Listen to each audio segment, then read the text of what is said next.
Welcome to the Palo Santo and Thoughts podcast. As I light the Palo Santo, let us reset the space, allowing new energy and new thoughts to enter. What was does not automatically become what is, and even if it does, it does not mean it always will. Let us release what we must to receive what we must. It is mine. It is yours. What is for us will always be Ashe. Welcome back to the homies, to the old homies and to the new homies. I appreciate you being here. You could be anywhere in the world right now, but you decided to be here. So thank you. Welcome to the Palo Santo and Thoughts podcast. I'm your host Carter, and we had to run it back with the homie Jazz. Jazz, say what's up. What's up, homies? I'm happy to be back. Hey. And so, the last time we were together, we had an opportunity to talk about love, and we're going to continue to talk about that. Honestly, this is what this podcast is all about. It's all about love. And we really actually are focusing on a book by Bell Hooks, All About Love, New Vision, where, she really gives us some tools and resources to return back to love, right? Because we know it could be amazing. It can be amazing. Love is an amazing thing, and also it can be a little tough. And so to be able to have some resources, some tools that allow for us to navigate through it is a beautiful thing. And so on this podcast, joining some homies to talk about different aspects of love. And so I'm really excited to be in this space. So yeah, Jazz, is there anything that you wanted to share with the homies? I know last time you had a chance to share social. Did you want to do that or? Sure. Y'all can follow me at Jazz the Sex Therapist on Instagram. That's Jazz with an S. There it is. Jazz with an S. You heard it. Jazz with a S. All right.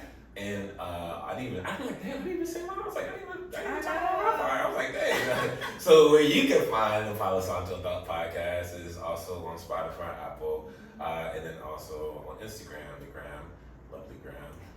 Is the Palo Santo and Thoughts Pod. All right.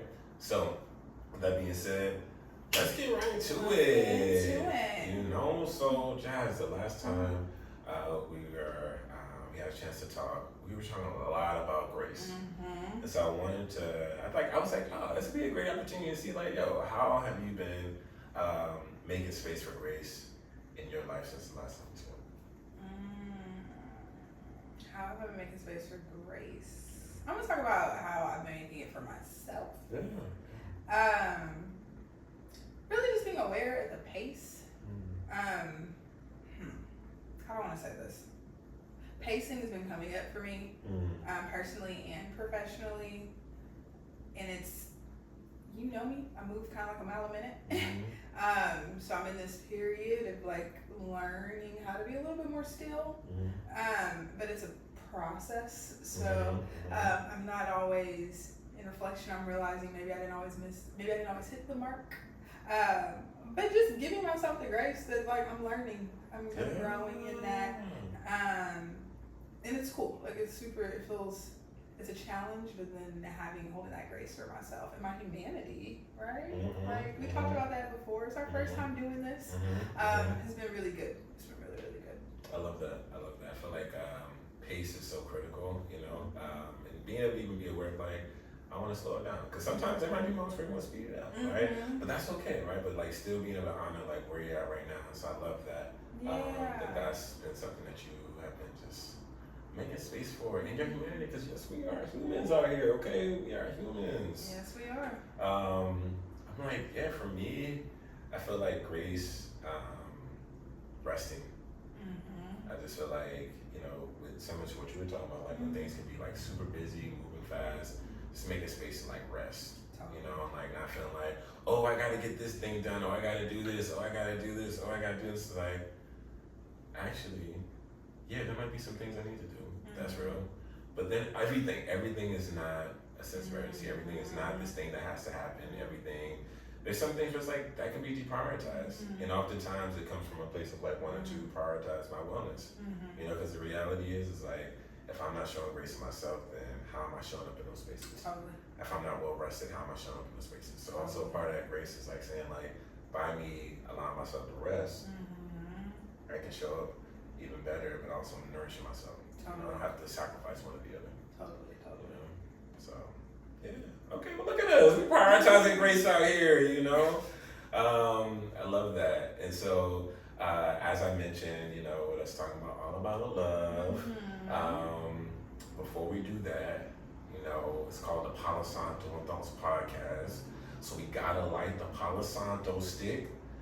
Y'all ready? Are you ready? I'm ready. You know I love Palo Santo. You know, I try to tell them, like, look, you know, I get really excited about this. Yeah, so here we are, lighting the Palo Santo stick. You know I love a jingle. You really love a jingle. It's not lit yet. The Palo Santo stick is lit. Okay, it's lit. The Palo Santo stick is lit. Hey, the Palo Santo stick is lit. Oh, I can smell The it. Palo Santo stick is lit. It's lit. I love that.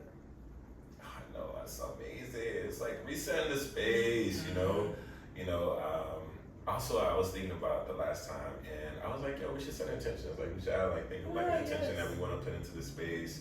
Because I really love that. I think that is super important to do that. And I think with resetting the space, I think it's like, well, what do we want this space to look like? You know? So yeah, I think we should just like take some time to think about that, and you know, we can both share like what's one intention that we want to put in the space. That's wild. I said an intention earlier. Mm. What did I say? I don't even remember. We talk so much. Dog, we be talking. I go like, damn, what was it? You know what? I'm gonna set this intention. I want to learn something new from our conversation today.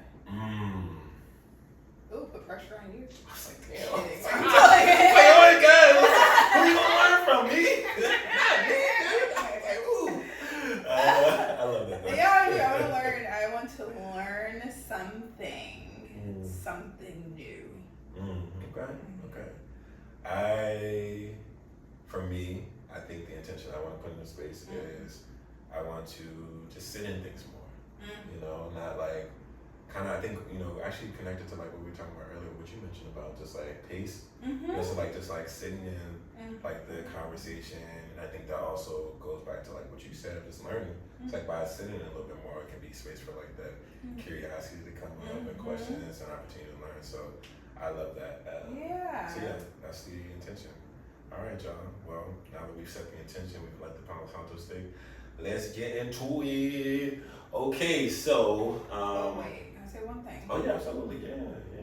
For the homies, take a moment to set your intention too. Yes, absolutely. Yeah, it's even like those.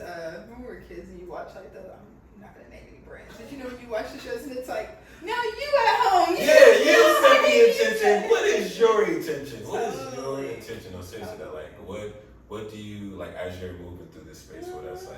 What is one intention you want to do? Like to know allow for you to, whatever. Like Totally.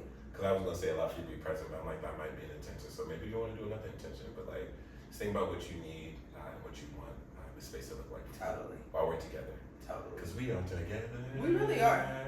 Like we here, you there, but we here. We Come on, community. We here. Community, yeah, that's what it's about. I'm so nosy. Yeah, I'm just like, damn, I'm trying to, that's the thing, when you have too many passwords, it's like, which one? Alright, cool. Now that I got it. Alright, so, in the book All About Love by Bell Hooks, she talks about cynicism and how that can get in the way of love. And so the question I want to like put into this to the sky, put into the air, was why does cynicism get in the way of people returning to love? And then this follow-up question is, give me one at a time. Okay, Please. I got you. All right, so the first one, why does cynicism get in the way of people returning to love? The first word that sticks out to me is returning. Okay, so someone was experiencing love. maybe stepped away from it, and there's some cynicism now that could be impeding their return to love. Okay. And it could even be a thing where it might not even been like it could just be so many different things that's impacting their cynicism. You know what I mean? So it might be because of what they're seeing, all that. Okay. Why? Okay. So like it's interesting, right? Because cynicism is something that blocks connection. So I'm sitting with this because it's like I'm not sure. I'm not gonna say that you can't experience love and be cynical, but cynicism definitely, like I said, is a block. We chatted about this a little bit earlier.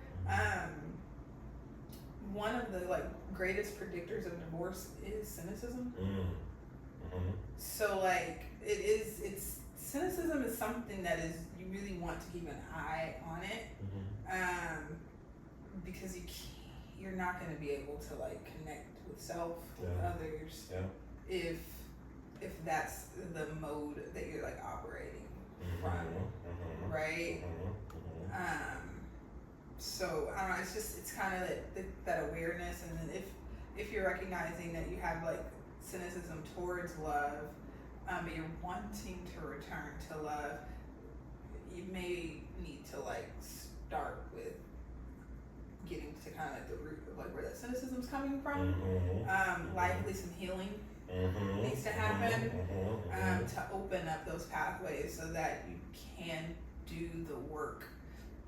I don't know the word work. So you can experience the connection. Okay. Yeah. Okay. Yeah.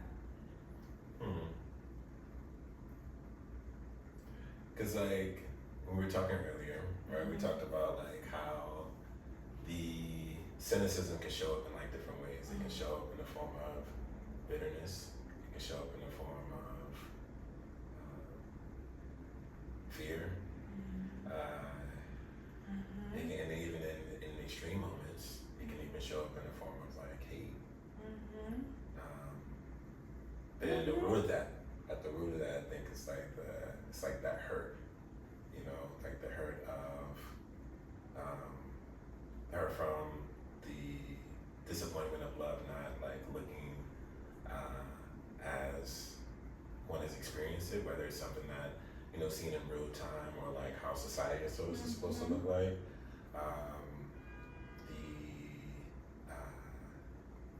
I think that's actually probably like one of the, when I think of like reasons why, and even like in the moments where I've experienced hurt around love, was because of just like that disappointment about like, I thought love was gonna look like this, and I'm not experiencing that love, and like, is this love? You know, like what is this? You know, so I think that's like when I even like thinking of my own personal experience, I'm like, it's that disappointment and how deep that disappointment can be, especially if it's something where it's like you've been trying, you're like you know, you lose that hope. You know, you just like the lovelessness, it kind of takes over.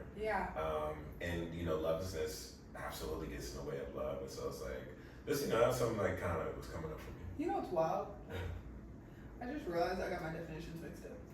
Oh, what you mean? Yeah, so I'm talking. You're asking about cynicism. I'm actually talking about contempt. So I want to slow down just a little bit further and like correct myself because the research I was pulling from was actually Gottman research. John and Julia Gottman are relationship therapists. They have like 30 years of like research, and they found that contempt is the greatest predictor of divorce. I think the reason why my brain, other than the two we're starting with C's, I think the reason why my brain has kind of like coded this way is because cynicism is like that distrust of people, you know?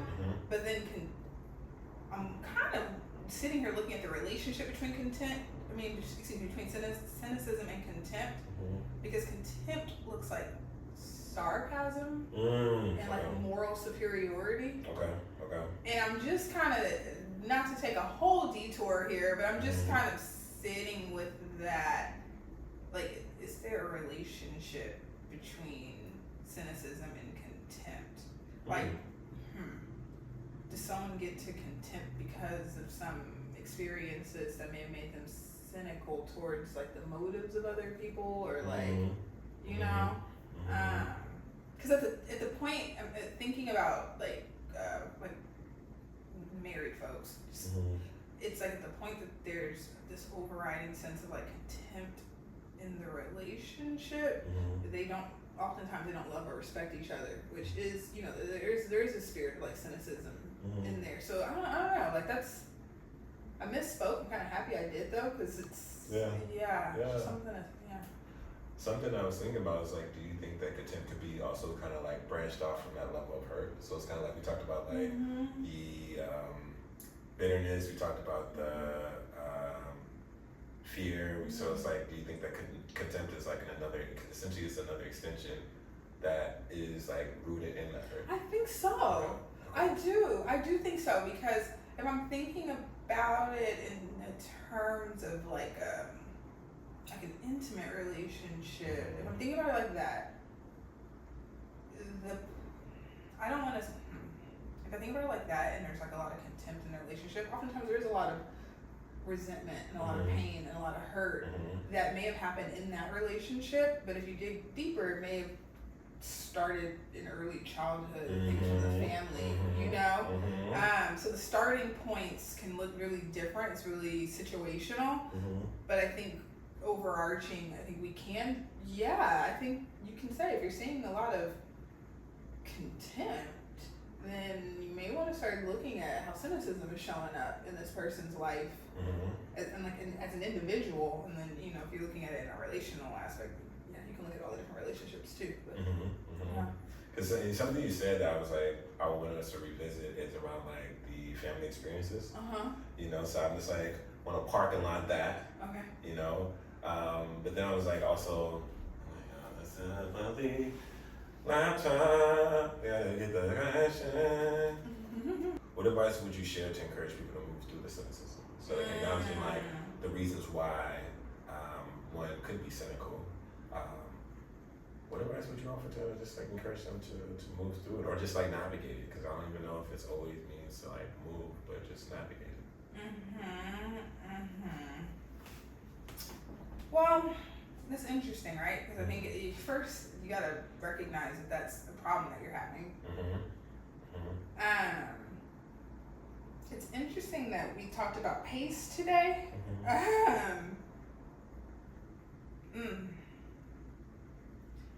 It's interesting we talked about pace because my gut is leaning into like stillness. Introspection is really important, because if it's something that you're recognizing is blocking your ability to really like have meaningful connections, or have connections that feel safe and feel fulfilling and feel good, because of that like distrust in love or distrust in others, or even distrust in self. Like to be able to trust yourself to choose a partner that feels good for you, to be able to trust your gut if you're needing to separate from someone. The advice, you got to get to a space where you got that relationship with yourself, where you're able to trust that you know what's best for you, honestly. And that may require like intervention, like in the form of therapy, to be honest. Because like we said before, it's, for some people, depending on what their experiences were, they may not have really had the opportunity to experience love free from pain. So I'm obviously, like, it's coming from me, I'm gonna plug maybe talking to someone, a professional. I'm also, you know, a fan of stillness, reflecting, journaling, meditating, exercising, kind of whatever those reflective practices are. There's a lot of individual work that I think can happen.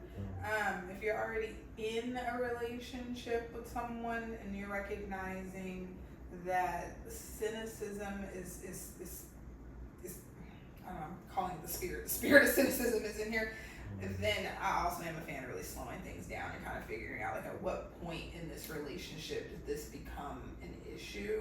Like getting really curious, like what was happening around that time, what needs to be repaired. You know, sometimes it's people are carrying things and they're maybe not even fully aware of what they're carrying, but that hurt is coming out. You know, so starting with self, slowing down, getting curious. Yeah. And it makes me think about the relationship escalator that we talked about in the last episode, and like how communication is important, like, and just being able to work towards a place where you can be transparent, you know, like being able to say, and like what we talked about was the importance of like pausing and like saying like, hey, wait a minute, what's happening now? What we doing? And like, how do we want to move through this? Do we want to move through this? Right? Because if there's not moments of stopping to like say like, what's going on, it could be easy for that resentment to just build because you're just kind of going, you're both are working towards something without really checking in with each other about like how y'all both are experiencing that journey as individuals, but also how you experience the other person. Totally. And just so a part of me who just wants to I just want to say like that pause doesn't have to be a big scary thing. Sometimes what I'm really coming to understand is like sometimes the pause even starts with just self of like there's something I'm noticing here. I'm thinking a lot about this particular issue. Maybe I'm thinking about it and it's not causing me stress or anxiety, but I'm just noticing I'm coming to the same thought. Maybe I need to pause. Is there something I need to check in with myself? Do I need to get curious about this thought? Is there a dialogue that I may need to have with my friend or my partner, whoever may be involved in that thought, you know? And the conversation may not need to look like, do we need to do this in terms of do we need to date? It may need to be, do we need to do this in terms of taking this trip? Do we need to do this? Is this the time to make this decision together, you know? It could be just like I think that's what I'm saying, it could be like a range of things. I think it's important for folks to know that because there's a part of me when I hear the pause. Wait a minute. And it doesn't always have to be a scary thing. Sometimes it's just like, hey, let's pause and check in about this. Sometimes the pause can be let's check in and celebrate how much we appreciate each other. Yeah. Celebration. I think it's like actually, which we talked a little bit about it, but like the importance of also centering joy. Yeah. Like joy in all types of relationships. Totally. You know? So it's like, like the cynical is like one aspect of love, but also what about the joys of love? Totally. You know, like what about the joys that, you know, we have witnessed, but also we can witness the new joys, you know, of like who we get to be when we are in a space where love is expanding, thriving, and we get to be the receivers of it, but we also be the givers of it as well. Totally. You know? I love that. Right? Because it's like, you know, it's, I don't know, I think it's, I think it is definitely easy to focus on like one aspect or like the scariness of love, but it's also so much that is like, so much that we can get from the beauty of love in a way where it's like, there's so much you can learn about yourself too. Like just how do I want to say this? Like lean into curiosity. Being curious about how somebody, whoever it is, your mother, your father, your brother, your sister, your friend, your partner, how they like to receive love. Listen, I told you, I am a sucker for love. If I want to know what makes you feel good. How do you like to be loved? And then learning, like, how do I say this? Like, sitting back and experiencing what it is to like really love someone the way that they want to be loved.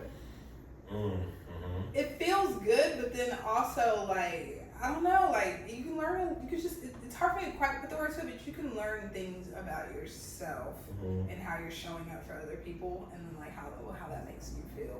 And then even like, especially when it's real good, it's reciprocal. And then it's like, even just being able to receive love from someone, especially if you haven't really received like love in a while, or you haven't received that kind of, just learning how your system settles into that and what that feels like for you. And to your point, sometimes that feels really good, sometimes it can feel scary, sometimes it can feel both. Yeah. And it doesn't have to be like a good or bad thing either, right? Like it's just information. It's just information that our bodies are like just giving us, and we get a chance to determine what we want to do with it. Yeah. You know? But the solitude piece, I think like solitude, stillness, it is like the opportunity to like check in with ourselves, because we're experiencing so much. We're gonna be experiencing so much, and like being able to just like pause is just super. It is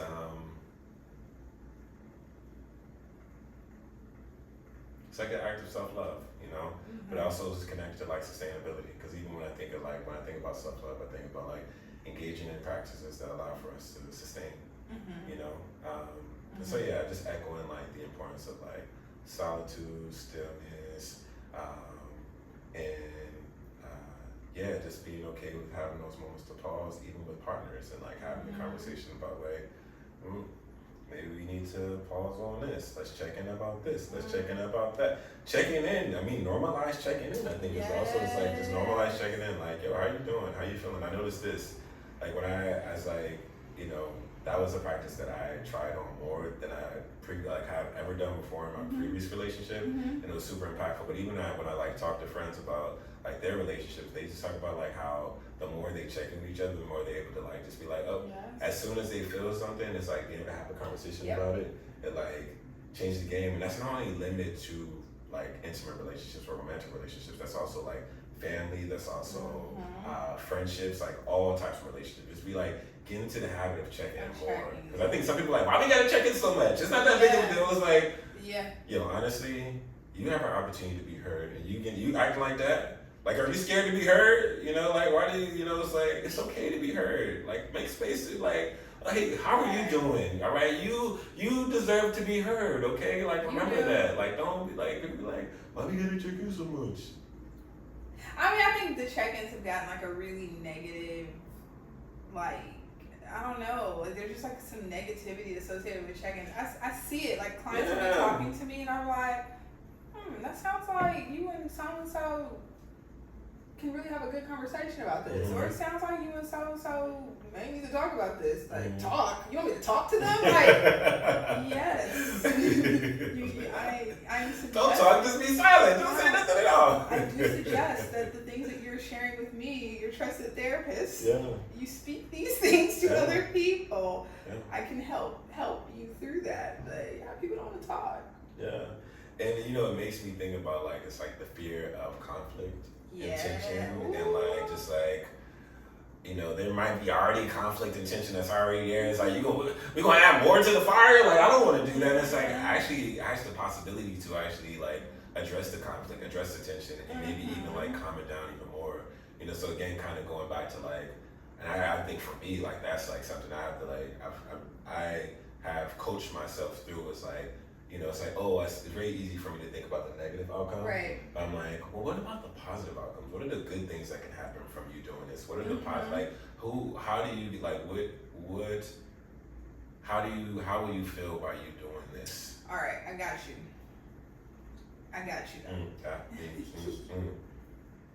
I'm really encouraging to think stillness and pace. That negative feeling is information. It's information. You can sit with it. Be curious about that. What's the origin story for this? What is anger trying to tell you? Yeah. You know? But then also, is there anything else other than the anger, to your point? Like, there could be some good things too. So, like, holding space for multiple feelings about something, and then making the choice on like which part is going to like, it's not how I want to say this, it's making the kind of having the awareness of all the parts at play, but then choosing how to like move forward with that information, free from being weighed down by the fear or the excitement or the worry or the whatever, you know, like taking like looking at, you know, lay of the land, scope the scene out, see how you really feel about all the different ways you might feel about the relationship or the person or whatever it is that's causing these feelings. But I think really slowing down and being clear with self before you just start acting, because then the behavior can be coming from pain. Yeah. The behavior, and you get what I'm saying, and that may not be fully representative of like how you actually feel about the issue, or even those behaviors or those feelings may not even be in alignment with who you know you truly are. And I'm all about like the discrepancies. Like if I know that if I can reflect on how I'm moving and the way that I'm moving is not in alignment with my values and like who I believe I am. I'm not saying I'm perfect, but it's something I try to like look at and like, what's going on here? Yeah, like something's happening. Like what's happening? You know? Yeah. What's happening? I think is actually like a really great question to ask. Like, what's happening here? You know, because like it's easy to say like how you feel, but it's like what is happening, but what has happened? Totally. You know, because I'm like, and it makes me think about one of my mentors who.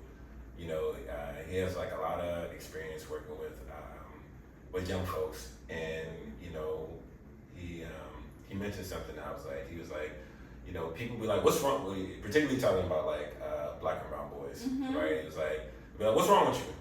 And it's like, that's actually not the right question. Right. The right question is, what has happened to you? For you, like, what has happened to you?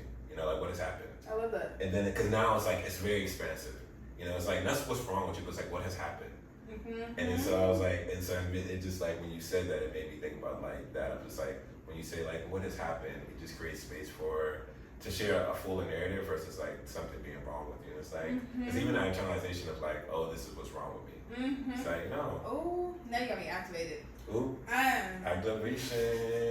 You do, because what has happened, I think does create space for some understanding, some empathy, some self-compassion, grace even. What I would even add to that is, how do I want to say this? Okay, let's use cynicism as an example. What has happened how do I say this? What has happened to make you feel that you have to operate in this way? You know what I'm saying? Yeah, that's the question. And like that is really what I'm sitting at, where I was like, you know, I don't want to mix up the examples here, but what I was saying, like what has happened, that is the fullness of the question. Like, what has happened and where this is the way that you are wired to operate. And it creates space where like you're not the bad person, but like something along the way happened to where this is how you learn to, when you have this feeling or when there's this stimulus in the environment, this is the way that you respond, right? And when you're seeing that response, and that response is different than who you know you are, yeah, what happened? How we get here? And you know, it made me think of it. Like that's actually the space of understanding. Like that's how you get closer to understanding. It's like what has happened, right? So like, and I think even when when someone's just like does something really good, it's like what has happened, you know, and like being able to speak on like what the goodness of what happened, to be able to say like, oh, because this thing has happened, this has made me feel this way, and so being able to hold on to that, it's like when these things happen to me, this is what this makes me feel.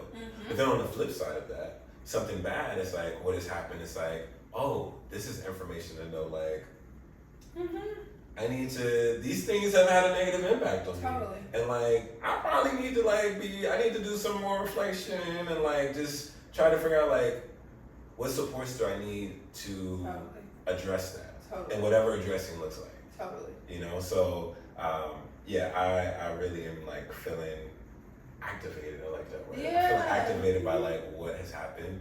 And I think that's a question we gotta ask ourselves more. It's like even with some self-reflection, like what has happened? You know? Now to take it to what you were asking earlier about love, right? And like cynicism and love. Let's say, for example, you get to the point where you're asking what happened. And let's say you find out that something did happen, whether something happened emotionally, physically, spiritually, whatever the case is, something happened. And you're like, let's say, for example, something happened when I was 10, and at 10 years old, this is where I learned to have this distrust in people. Someone can say they love you, they don't really love you, they're gonna hurt you, whatever the case is.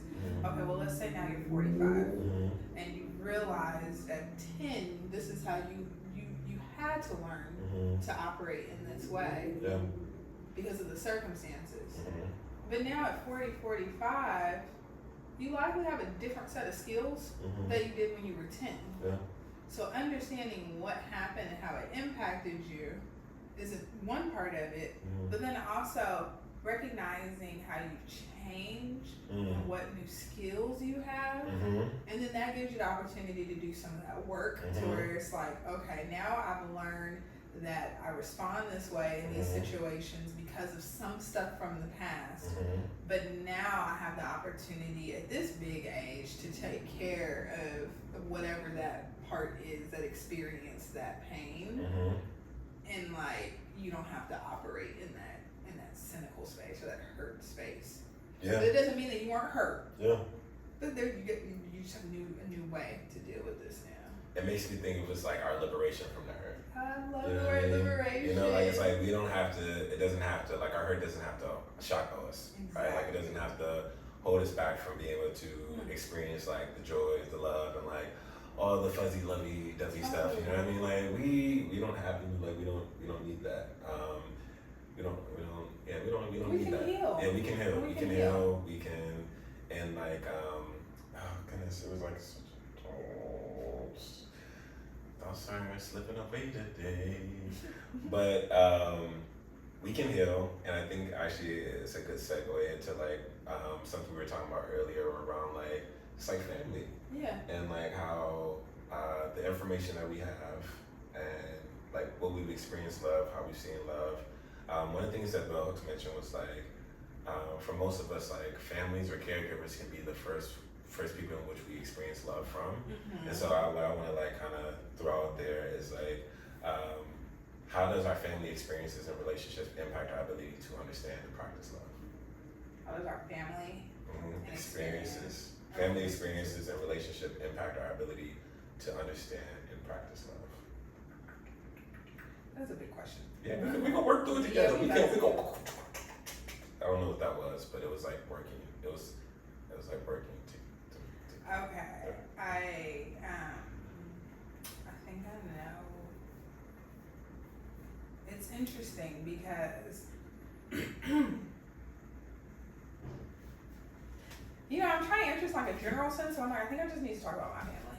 I think I'm there. Let's do that. If you're cool with that. I am. I'm just kind of trying to think how to say this. My wheels are turning.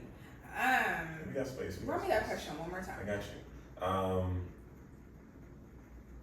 How does our family experiences and relationships impact our ability to understand and practice love? Totally. So, I'm like, how much information do I want to give up? Yeah. So there was a time in my life where I felt very hurt, and very, just really not sure about romantic love in particular. Feelings around how lovable I am. And it's interesting when you think about the family piece, because I'm very blessed to come from a family that really loves me.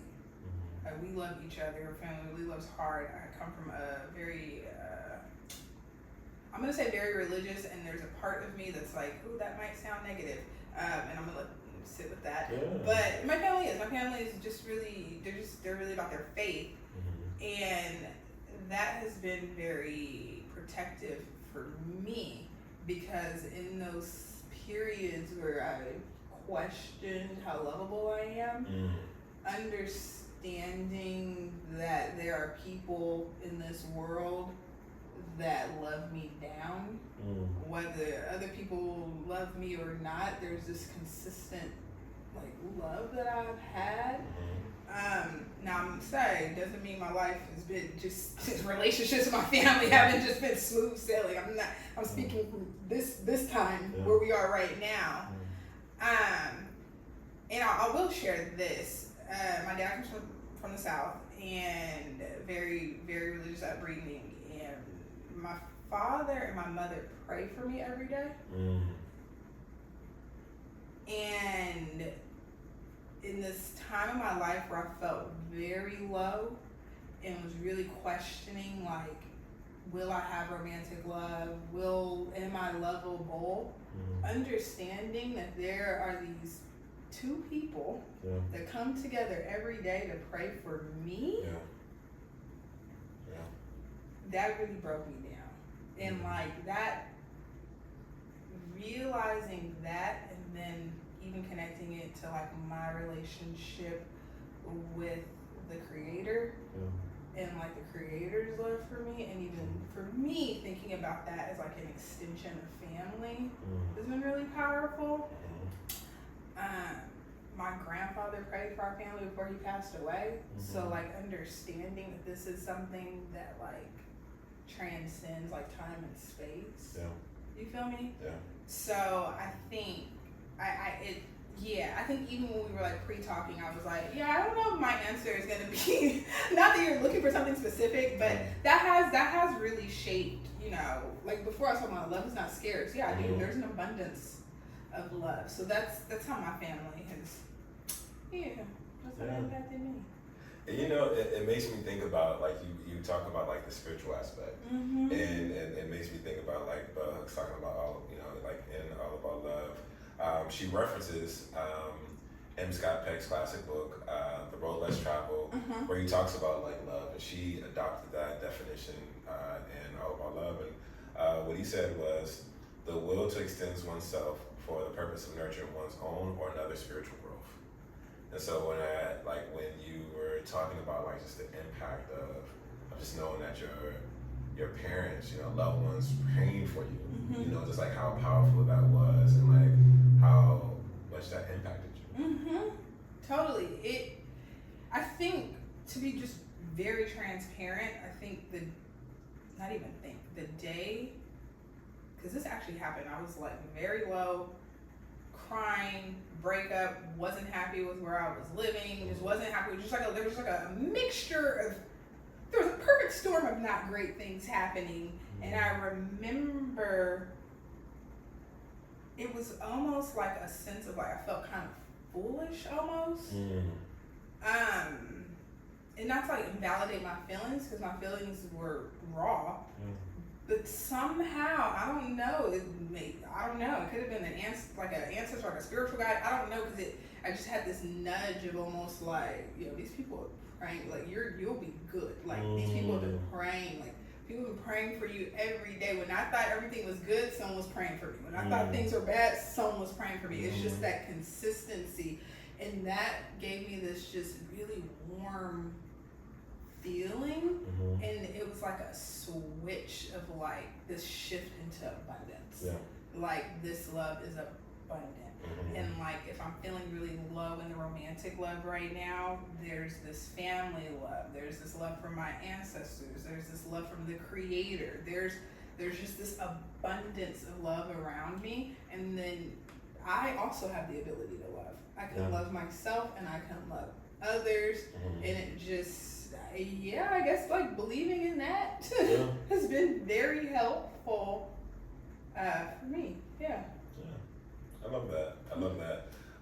You mentioned like the ancestors as well, and like just our family, and I was like also thinking about the tools and resources that their parents had in regards to expressing love, and just like how the tools and resources we have now, you know, and like how there's like this evolution of that. Cause you know, I don't know, it's like, and I think, you know, in the book, right, like Bell Hooks like talks about how, you know, she talked about like, you know, our parents gave what they could give, right? You know, like what they had access to, and that's a beautiful thing. Like that is that love, and also I'm like, I know what I need from them, and I can articulate that. Right, you know, the negotiation of like, y'all don't, you know, like with my parents, I'm like, this is new ideology. It's a lot of effort and energy for them to learn. It's not impossible, and so like it kind of goes back to like that grace of like extending the grace to the world for them of like, hey, I'm recognize that this might be newer and more challenging, and so it's an invitation for me to be more patient and like gentle, right? Because it's like also another part is like, you know, that inner child for me can come out like, why are you here? And it's like, you know, like that's real. I mean, you know, yeah, but then, you're grown now. But also, I think one of the things I've noticed, and I'm curious if you've experienced, is like as an adult, I now see my parents' inner child. Yes. And so I'm like, what the fuck is this? You know, like it's like, whoa. They are people. They are people, right? But like, but I think that's like the Yeah.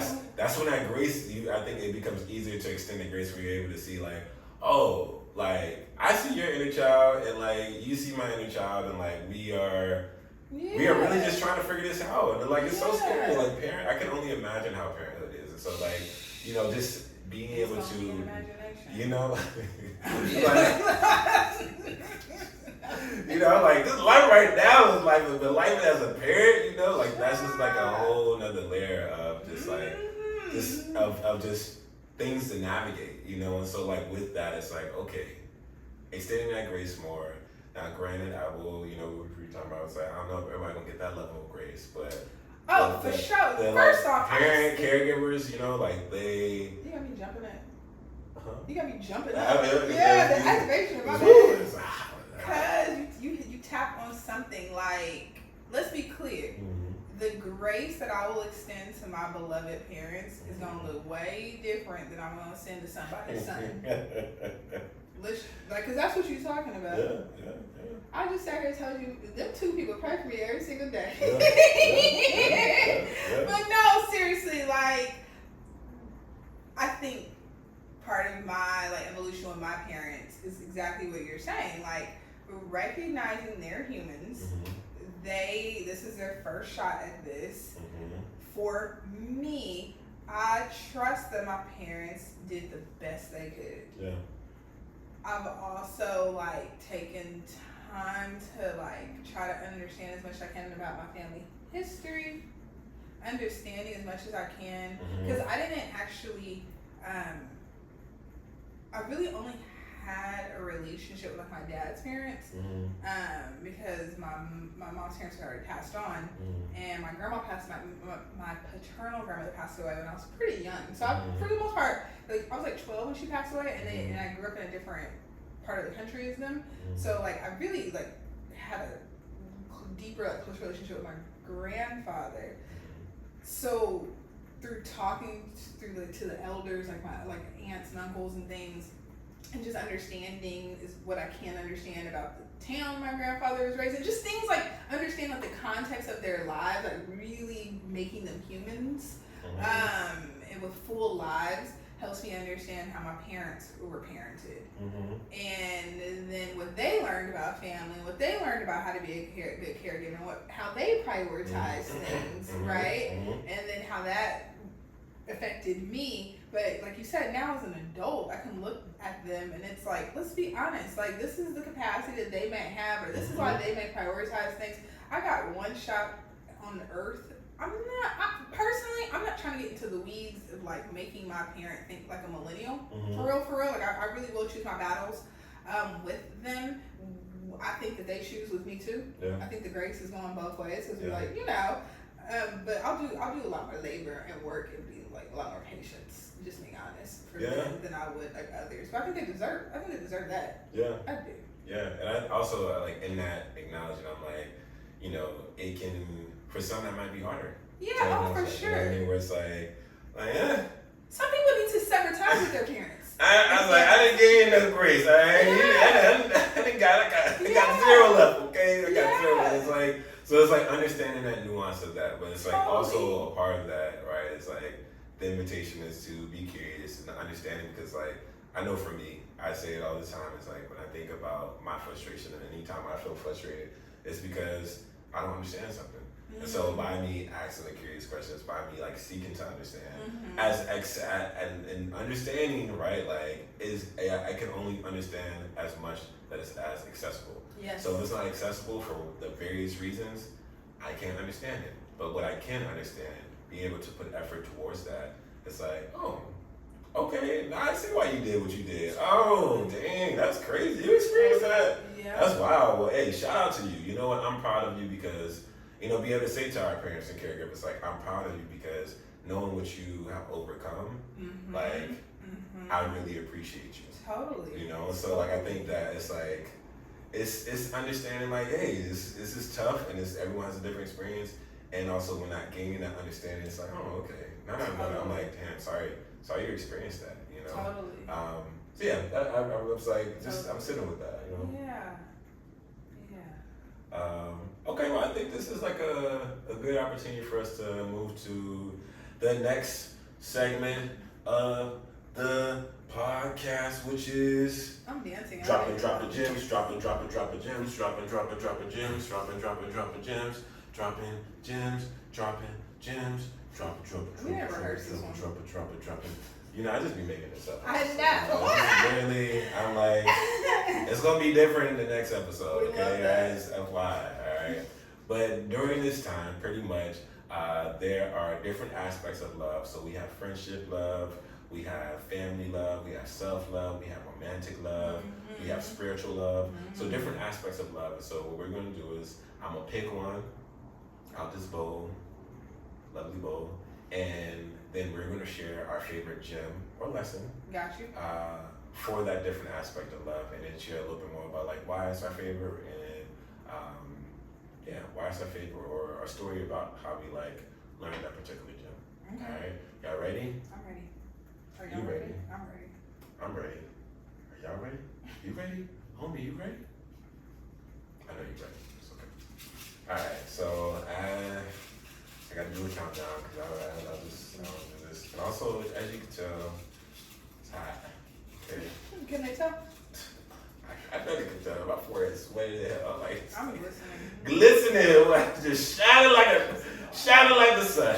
Okay. You look pretty matte to me. No, really? Yeah, you probably just feel hot. Okay, well, I feel hot. I carry a lot of body heat, though. This is like. Okay, 3, 2, 1. I really feel hot though. I'm about to put this Stop thinking about it. this cup of water on my veins. That's what we used to do. Oh, look at that! Wow. Are you gonna tell the people? Yeah. So the aspect of love, the gem that we will be focusing on today, at this particular moment.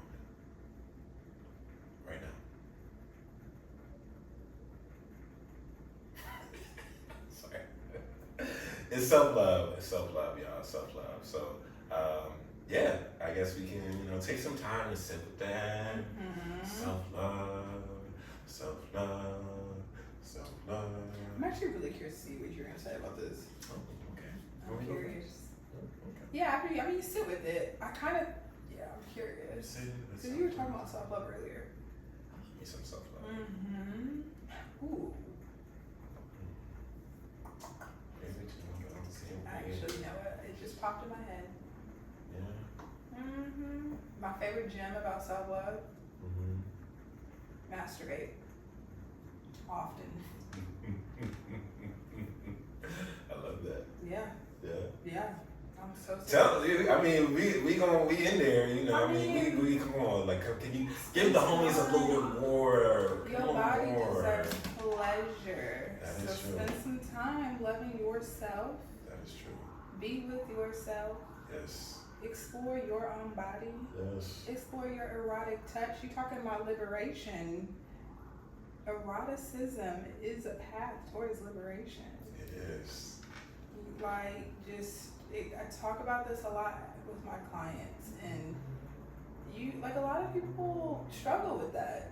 So there's a lot of shame around, for some people, I won't say all people, but some people carry a lot of shame around masturbation. So yeah, when it comes to self-love, I encourage people to think about pleasure and even self-pleasure as a form of self-love. Your body is wired for pleasure. Everybody's body is wired for pleasure. For people who have vulvas, the clitoris, the only function of the clitoris is for pleasure. Like over 10,000 nerve endings on your clitoris. If you have a penis, the tip of your penis is highly erotic. Anus is a pleasure point. Like, spend time really exploring your body and understanding that your body deserves pleasure. It makes me think about like the kind of like body reactions and like listening to our body and like I guess one of the things I'm like thinking about is like how what is a sign to someone who's like there is like when would you say there's a sign or opportunity? Well, no, what is the body reaction that is a sign that one needs to pleasure yourself? Ooh, a sign. I don't know if you necessarily need one, to be honest. I don't think you need one. I would say that I like that question. I would almost say to like sit with that question and then get curious about what comes up for you. Because for some people, like if you're for some people, like you might be able to masturbate as a way to go to sleep. As a part of just like a sleep routine. This might make you feel, well, not might, it make you feel really relaxed and comfortable, and maybe it's part of a, an evening thing that you like to do. I mean, try it out and see how you feel. I think it can also, if you're a sign, there's several signs, but I would even say, I'm giggling like a kid.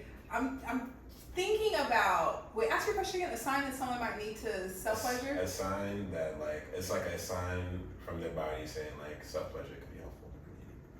Well, I mean, that's anything. I think that's too, that could be anything. It might have been a different question actually now that I'm acknowledging that. So I think the question was like, what are some signs what are some signs that one can or needs to self-pleasure? Okay, this is maybe slightly different, but if you are not able to, I want to keep it on self. If you don't know what feels good for your body, I think that's a sign. So just start there with just the curiosity. Start with self, because it is about self-love. I'm trying to resist to bring this into partnered sexual experiences. It definitely can benefit partnered sex, but keeping it on self, just prioritizing your need. Like, this is something you can come to and just do for yourself. Like, you don't even need any special tools or anything. You know what I'm saying? I would say if we mention the sign, if you heard me say masturbation is a form of self-love and you had a reaction that maybe was negative or shocking or whatever, that could be your sign. That could be your sign. I love that. It also makes me think about like the touch, like the importance of like touch and like sensation. And so like even just like knowing where your spots at. Like, do you know where your spots are? That's the thing, you can't communicate. I mean, because the communication is a whole other piece of it. But like, if you don't know, then you really can't communicate. And then when it comes to partner sex, if it's not feeling fulfilling or satisfying, what some people may do is then start to kind of put the ownership on the partner to figure out their body. But that's not, your pleasure is your responsibility. Yeah. So, and I mean, no one knows how you feel except for you, right? So that is coming back. Like, yeah, if I said masturbation, you're like, oh no, I can't do that. Or if you are finding yourself that you are having sexual experiences with people and you're finding that you're not able to maybe communicate to them what your body likes, then you can spend some time with yourself and then even some time developing the language. Because a lot of times we just don't have the language. Just developing the language on like how to communicate these things. Hell, I would even say developing that kind of language is a part of self-love. I mean, anything that's gonna help you be able to like speak for what you like and what you might want to try and what you want to do, I'm gonna make the argument that it comes back to self-love for real. Yeah, so when you said that, it made me think about advocacy. It's like advocacy is a form of self-love. Yeah. So whether it's like from a pleasurable standpoint, any other joy. You know, there's also joy and pleasure. Like they're connected. They're not like far from each other. So. Right. All right, what you got? I know. I threw a curveball at you. No, you should expect that from me. I did, but also I should have, you know, Oh, like yeah, that's sex therapy, man. Like, yeah, that makes sense. I was like, yeah, that's honestly, like, I really appreciate you bringing that, because I'm like, yeah, you know, it's like, it's something that's very simple, you know what I mean? But it's like, it's easy to forget on the self-love journey. It's like, you can like, I'll do this, but I'm gonna skip my pleasure, you know, it's like, don't skip the pleasure. Don't skip the feeling of your body, okay? No, I'm so serious. It is from liberation. I mean, pleasure. See, I'm gonna get on a capitalist soapbox here. Do it. Okay, the bullet point is there's a lot pushing us to be really productive. Yes. School gets kids ready to work. Yeah. You know what I'm saying? Like, there's just so much around responsibility and being productive that even people feel guilty when they rest. You were talking about pacing and relaxing and resting. Sexual pleasure is an extension of that. Yeah. So you're right. People talk about self-love, but they'll deprioritize sexual intimacy. They'll deprioritize, like, pleasure, because we are wired to work. And, like, there's no time for joy. There's no time for pleasure. It's like, okay, well, then explain to me why you have a clitoris. Yeah. Explain to me why that tip of your penis is so damn sensitive. Like, why did we get these bells and whistles that we weren't supposed to feel something? Like, no, seriously though. Like, see, now you go. Body reacting to something. Yeah, because there's just so much stimulation. Well, there's just so much that's ingrained in the way that sexual health, like education, is taught to us. So we think about it where it's a lot of sex is for procreation, and that is a part of it. But I mean, the word procreation don't even sound fun for real. Procreation, like we're coming to the sex to procreate, like button up. I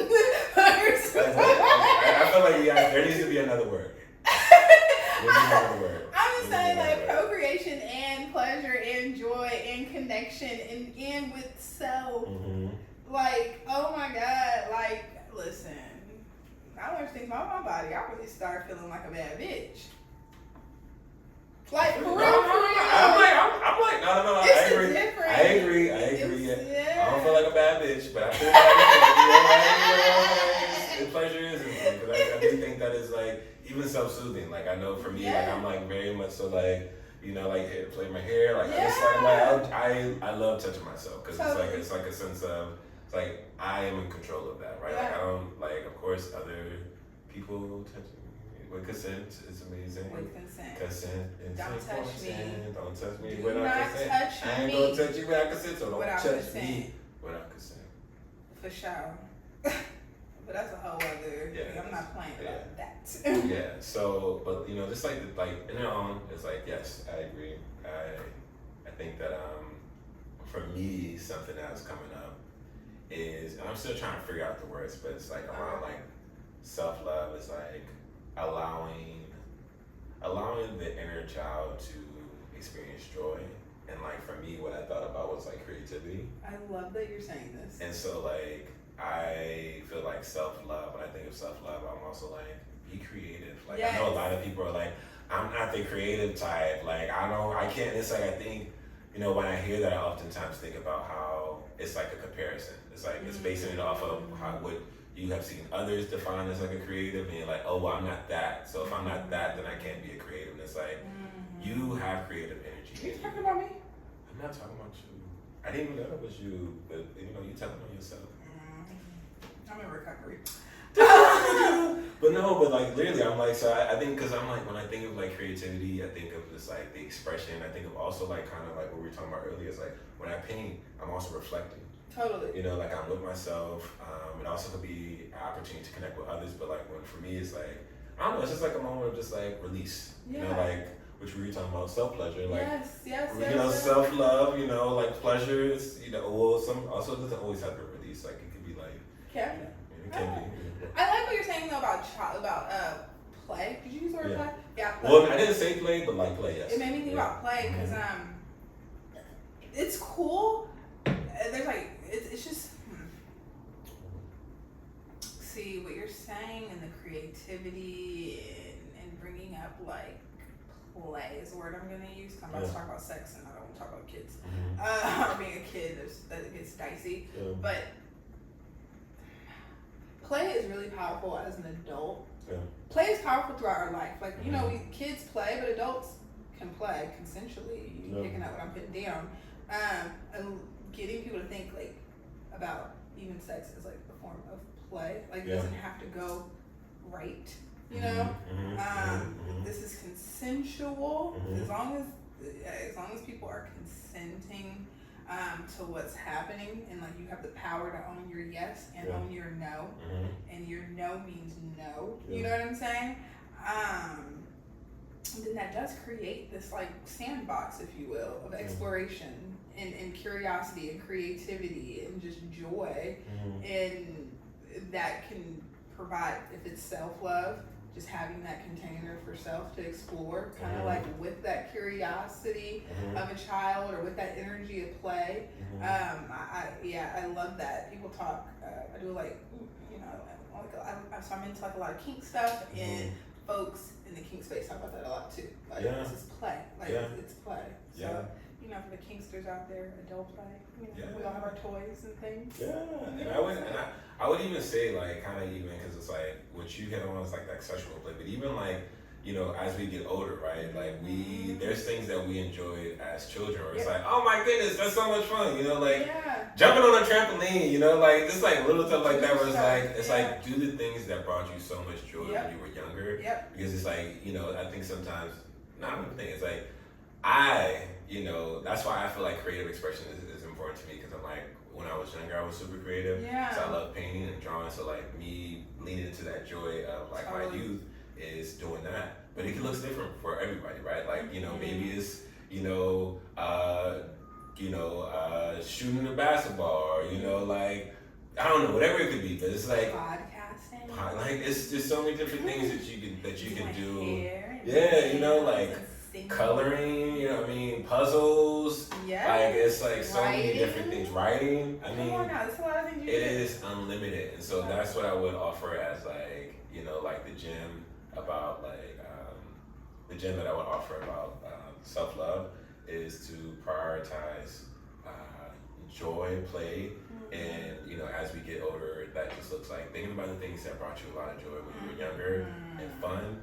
Do that now. Do it as much as often, because like we need to, like you were talking earlier about like giggling. I'm like, we adults, we deserve to giggle, okay? We should be giggling and giggling, all right? We deserve that, okay? It don't always have to be hearty laughs. Like we can kiki, you know, gigi. Oh my God, I was feeling a little sick the other day, and I had a visitor. And we was kikiing. And then I started feeling better. I was feeling a little down, and then you came over here and made me laugh. Like that joy. That joy is so important. So I'm like, so all in all, that's what I would like offer. And it's just my favorite one, because for me, that's like one of the ways in which I love to show self-love to myself is like being creative. And love that. Leaning into this like painting, you know, for me, I feel like I love painting so much because it's an opportunity where it could be a blank canvas, or it could be something that I already started painting. And like I could just add as many layers to it and create another project, create another painting and another one until I am content with it. And it's just this reminder that like creativity is limitless, and that we get to create as much as we want, how we want. And that to me is liberation. Totally. Bring that creativity into the bedroom space. That's all I'm saying. Exactly. People be out. Let me not. Just be creative. That's all I'm saying. Be creative. All right. So now that we've had a chance to share, Jim, you know, I wanted us to, you know, just wrap it up with one more question, which is, and I think kind of honestly, you know, as I'm like thinking about it, I'm like, I think we kind of talked about it, but like, we could talk about it a little bit more, which is how can someone confront the lovelessness in 2024? How can someone Confront lovelessness in 2024. Lovelessness, like hopeless feelings about love. Yeah, I like that. Yeah. What do you want to specify? What kind of love we're talking about here? Any love. Love is general, but you can specify. If there's a particular type you want to talk about, we can. I mean, we can talk about love after betrayal, because I see a lot of that. Okay. Let's talk about it. Dang, that's a big one. Oh, we don't have to talk about it. No, no. You just like okay, no, because you said how do you like. So the way I'm hearing your question is really about like the first thing someone could do, not getting into a whole like. How are you? Oh my god, the overthinker. Okay, it's interesting you're saying in 2024 because I don't know if my answer would change depending on the time. That's where you got me a little like you got me thinking. If you are feeling blockages around love, giving or receiving, yeah, I think I want to take it that way. Okay. Giving or receiving, you're thinking maybe you can't love people, or maybe you're not able to receive love, or you're not lovable. Dang, I kind of feel like I feel like I'm really being a little redundant. I'm like kind of sit with that. I think I think what's okay. I know it's making this difficult for me because if someone is feeling loveless, then I wonder how if they have love for self. I wonder that. So then I get curious about that. I think I would encourage people to really start there. We talked about this a little bit before, like how are you talking to yourself? Yeah. How do you love yourself? How do you take care of yourself? I would even say like who are you surrounding yourself around? Yeah. Like if it is it time to make some changes. Yeah. And that might be scary because if you find yourself attached to people that you're feeling maybe this is where you can get love or these are the only people that will love you, then it can be really scary to detach. That can feel really lonely and really isolating and scary. So I think that's why my gut is really wanting to nudge people to start with self.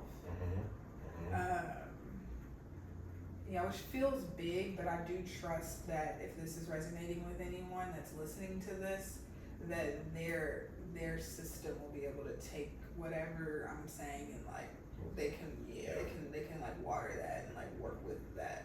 I actually don't want to overwork or overthink my answer to this question, but I firmly believe that it starts with self.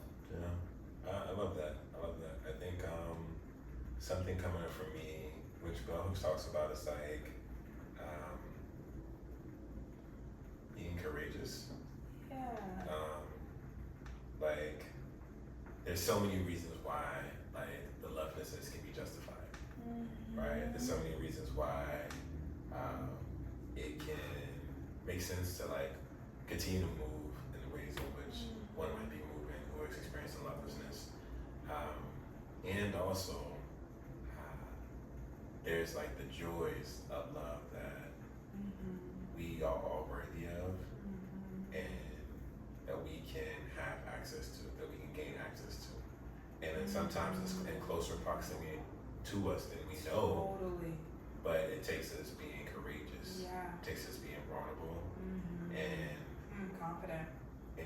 And curious. All of that. I'm gonna drop a lot of C's because of this training I just did, but compassionate. I mean, like, all it, and that's what I was saying. Where it may require you to do something bold, it may require you to do something scary, but that's where the courage comes in. Yeah. So I think being courageous. Totally. All the other C's. But like, it's a real thing. It's like it's scary. It's like scary. Totally. There's many reasons to be afraid or just have fear or the body reacting to like the idea of like even being courageous towards love and like what that even looks like. That within itself is just information. But I think that's the pathway through. That's the pathway through is like being courageous. Bell Hooks said it. I'm re-emphasizing it. Be courageous, whatever that looks like for you. And yeah, I think I'll stop there. I like that. Yeah. Well, it's been a joy. Really thankful for you pulling up again for another episode. Yeah, this was fun. Thank No, you. like I really am thankful, and like this conversation felt really full and hearty, and yeah, I'm really thankful, and I can keep saying how thankful I am, but thank you, Jess. Oh, I appreciate you, friend. This was fun. Yeah, this was a fun time. Yeah. So We're so mellow. yeah, No tension I think it's the candle. I think it's the candle. We got the plant. You know, got the water. We got the Palo Santo. We said we were gonna pace. And The intention. Yeah, we did. paced. We did. We paced. We paced. Okay. All right. Well, thank you so much, homies, for joining another episode of the Palo Santo and Thoughts podcast. We really appreciate you, and please do, subscribe. You can find this episode on Apple and Spotify. And yeah, if you're digging this episode, share with your friends, all right? Don't be stingy, share. And also have these conversations, we're having these conversations right now, but this is also an opportunity for you to bring these conversations into your home, your space, your circles, and, see what comes up, right? Like that is how we get to connect and understand each other, is by having those type of dialogues. And also, if you haven't had a chance to read All About Love by Bell Hooks, get that book, y'all. Yeah. And if you need someone to, move to the chapter, check out season 1, cover each of the chapters with each episode, so you don't have to feel like you're doing it by yourself. It's amazing. So I really appreciate you. Again, thank you, Jazz. And until next time. Bye, homies. Peace.